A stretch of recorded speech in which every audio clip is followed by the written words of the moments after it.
Party కోసం పనిచేసిరన్న మా నాన్న నక్సలైట్లతో పోరాడి ఇవాళ ఏసీఎస్ రాజు అంటే బీజేపీ అంటే ఏసీఎస్ రాజన్న. అలాంటిది మాకే టికెట్ రాకపోతే ఎందుకన్నా పార్టీ, ఎందుకన్నా మీ సిద్ధాంతాలు ఎందుకు చెప్పు? మేము పార్టీ కోసం పనిచేసినట్టు ఎవరు పనిచేసిందన్న? ఇంట్లో ముగ్గురం పనిచేస్తున్నాం, మా అమ్మ నేను మా నాన్న కలిసి ఈ రోజు ఎన్నో కేసుల గురించి పోరాడినాం. ఇప్పటికీ కేసుల కోసం తిరుగుతున్నాం అన్న. ఎవరన్నా క్యాండిడేట్ ఎప్పుడు తిరిగిందన్న? పార్టీ కండువా వేసుకోలేదు, కనీసం పార్టీ కోసం తిరగలేదు. అలాంటి వ్యక్తిని వల్ల తీసుకొచ్చి నువ్వు బీజేపీ అభ్యర్థి అని ఎట్లా చెప్తారు? ఎట్లా చెప్పుకుంటారు? నేను బరాబర్ చెప్తున్నా అన్న, అడ్డుకుంటాము, అరవింద్ని అడ్డుకుంటాము, శ్రావణ్ అడ్డుకుంటాం, బరాబర్ చర్యలు తీసుకుంటాం. అవసరం అయితే ఇండ్ల పైన దాడులకు కూడా తెగిస్తాం. మేము ఖచ్చితంగా చెప్తున్నా అన్న. అసలు సమస్యలే ఎప్పుడన్నా బోస్టాన్ ఎన్ని పార్టీలు మారిందన్న? ఆమె ఫస్ట్ కాంగ్రెస్ వాళ్ళు, తర్వాత టీడీపీ, తర్వాత టీఆర్ఎస్, తర్వాత బీజేపీ. ఎప్పుడన్నా భర్త ఆడు గోగ ప్రవీణ్ గాడు ఎప్పుడన్నా బీజేపీ బొమ్మ పెట్టుకొని బయటకు వచ్చిండ? వాడు కండు వేసుకొని బయట తిరిగిండ? వాడు గో ప్రవీణ్ గాడు వాడెవరన్నా శాసించడానికి? జగిత్యాల రాజకీయాల్లో బీజేపీ రాజకీయాల్లో వాడెవడు శాసించడానికి? వాడెవడు? గో ప్రవీణ్ అనేటోడు ఎప్పుడైనా పార్టీ కండు వేసుకొని పార్టీ కోసం ప్రచారం చేసిండా?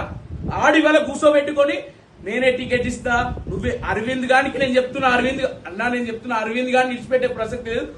వాని ఓటమి మా జగిత్యాల నుంచే స్టార్ట్ అవుతుంది. మేము బీజేపీ కండువాలు వేసుకొని చెప్తున్నాం అన్న. బీజేపీ కండువాలు వేసుకునే వానికి ఓటే అవుతుందని చెప్తాం. ఎవరు సస్పెండ్ చేస్తారో అసలు జాంతనే. మేము నక్సలైట్లకే భయపడలేదన్న. నక్సలైట్లకు భయపడకుండా పనిచేసిన మా నాన్న వాళ్ళు. ఆఫ్టర్ ఈ లంగం ఉండవడుకులకు ఎవరు భయపడతారు? ఆఫ్టర్ ఈ లుచ్చాగాళ్ళకి ఎవరు భయపడతారు? మేము భయపడే ప్రసక్తి లేదు. బరాబర్ భోగ ప్రవీణ్ భోగ శ్రావణ్కి తగిన బుద్ధి చెప్తాము. ఒక్కొక్కరు ఉరికించిందంతా జగిత్యాల. ఏమనుకుంటారు? బీజేపీ అసలు బీజేపీ ఎప్పుడు రాలేదు. ఇప్పుడు రంగంలోకి దిగుతాం. అసలు బీజేపీ గిట్ట రంగంలోకి దిగుతే నేను చెప్తున్నా కానీ అసలు విడిచిపెట్టే ప్రసక్తి లేదు.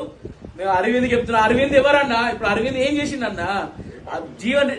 కాంగ్రెస్ కి సపోర్ట్ గా 50 సీట్లు రాసిరన్న. ఇవి ఒక్క 40 సీట్లలో ఒక్కడనే గెలిచే క్యాండిడేట్ ఉన్నాడు అన్న. ఒక్కడు కూడా గెలిచే క్యాండిడేట్ లేదు. గంప గుత్తగా కాంగ్రెస్ కి సపోర్ట్ చేయడానికి అరవింద్ ప్లాన్ చేసుకున్నాడు. ఏం లేదన్న అలా. ఇలా మాకు అవసరం లేదని మేము ఆ సమస్య లేదు. బరాబర్ కొట్లాడతాము. కొండ లక్ష్మణ్ కూడా అన్యాయం చేసిరు.